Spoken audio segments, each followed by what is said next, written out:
Hello everyone, welcome to the class. Today we are going to discuss about different projections. Projections are actually the way of writing 3D structure into 2D form. हमारे जो भी molecule का structure होता है, हमें पता है molecule में जो डिफरेंट ग्रुप्स अटैच होते हैं वो इस तरह से अटैच नहीं होते जिस तरह हमें पेपर पे लिखा हुआ मॉलिक्यूल नज़र आता है। इस तरह से नहीं होते, वो स्पेस के अंदर डिफरेंट अरेंजमेंट होती है, इनकी डिफरेंट पोजीशन होती है इनके स्पेस के अंदर।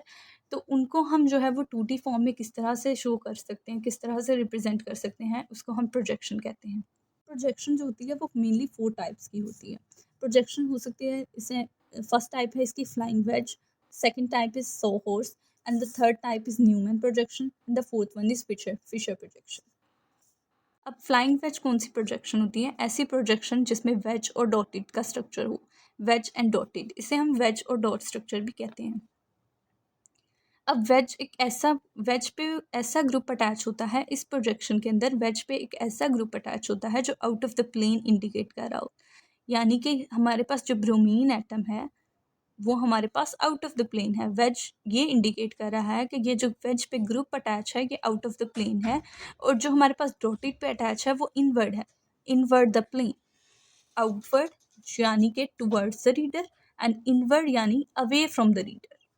ये ग्रुप इस तरह अटैच है, यानी कि ये जो फ्लोरीन हमारे पास अटैच है ये इस तरह है, अवे फ्रॉम द रीडर। और जो हमारे पास ब्रोमीन अटैच है that is toward the reader. ये वेज से रिप्रेजेंट किया जाता है और इसको हम डॉट से रिप्रेजेंट करते हैं। स्टूडेंट्स, अगर हम सॉहर्स प्रोजेक्शन की बात करें तो सॉहर्स प्रोजेक्शन को हम स्टिक एंड बॉल प्रोजेक्शन भी कहते हैं। अब सॉहर्स प्रोजेक्शन जो है उसमें हमें मेनली 2 तरह की कन्फर्मेशन देखने को मिलती हैं, एक एक्लिप्स कन्फर्मेशन और दूसरी स्टैगर्ड कन्फर्मेशन। एक्लिप्स कन्फर्मेशन में डाईहेड्रल एंगल 0 डिग्री का होता है, और जो स्टैगर्ड कन्फर्मेशन होती है उसमें डाईहेड्रल एंगल 60 डिग्री का होता है। अब हम समझ लेते हैं डाईहेड्रल एंगल क्या होता है। Dihedral angle is the angle between the groups of adjacent carbon atoms. अब हम इसको समझते हैं।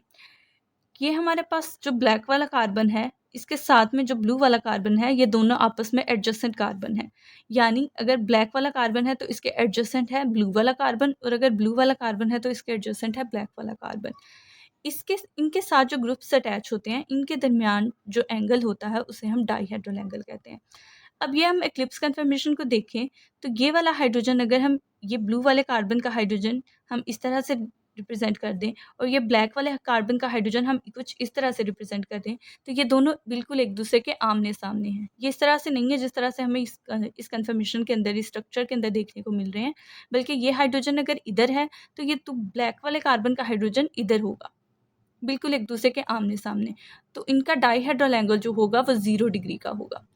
अब अगर हम दूसरी तरफ स्टैगर्ड कन्फर्मेशन की बात करें तो स्टैगर्ड कन्फर्मेशन में ये वाले कार्बन, ब्लैक वाले कार्बन का हाइड्रोजन इधर ही रहा, इधर ही, लेकिन ये वाला जो हाइड्रोजन है हमारा ब्लू वाले कार्बन का हाइड्रोजन, वो अब इधर नहीं है, वो मूव कर गया है टुवर्ड आवर लेफ्ट, तो उसका एंगल 0 नहीं होगा। ये देखें, अगर अब ये दोनों ग्रुप्स का एंगल 0 नहीं है बल्कि यहाँ पर एंगल 60 डिग्री का है, तो स्टैगर्ड कन्फर्मेशन में जो डाईहेड्रल एंगल होता है वो 60 डिग्री का होता है।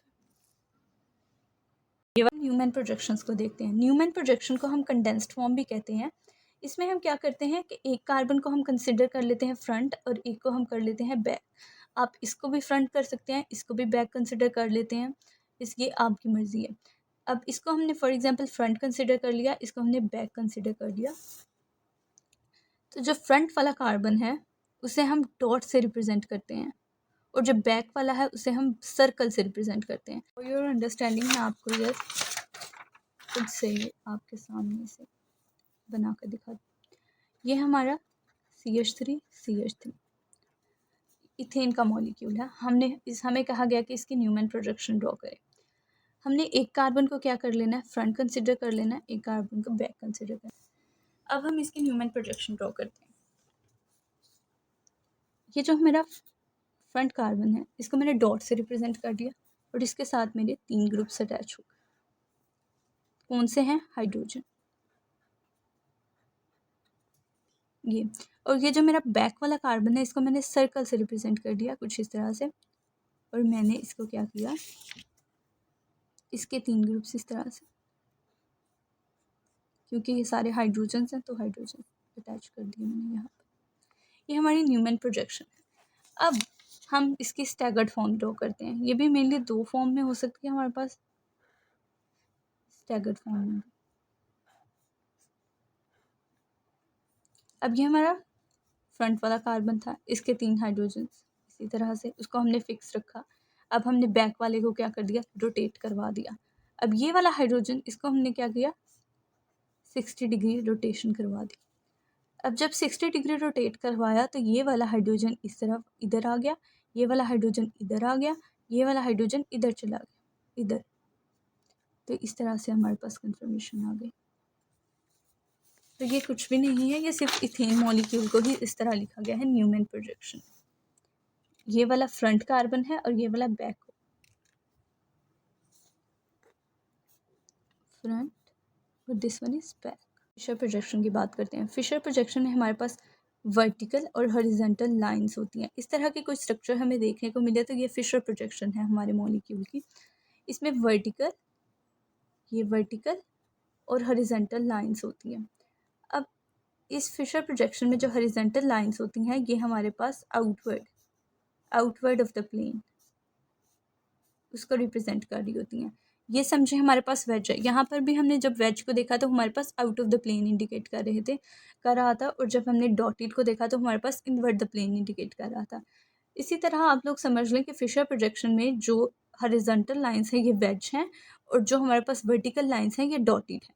और जो वेज लाइंस हैं वो क्या करती हैं, out of the plane indicate कर रही हैं ग्रुप। ये ग्रुप्स दोनों आउट ऑफ द प्लेन हैं और ये दोनों ग्रुप्स क्या हैं, इनवर्ट द प्लेन है। उसी तरह हम अगर इनको देखें, ये हमारे पास वर्टिकल लाइन है और ये हमारे पास हॉरिजॉन्टल लाइन है। हॉरिजॉन्टल लाइन को अगर हम वेज कंसिडर करते हैं तो हमारे पास ये दोनों groups out of the plane है और ये वाला ग्रुप जो है वो इनवर्ट द प्लेन है। तो इस तरह से आपने याद रखना है। तो अभी आप इसका स्क्रीनशॉट ले लें। This is all for today's lecture. You can take the screenshot of this.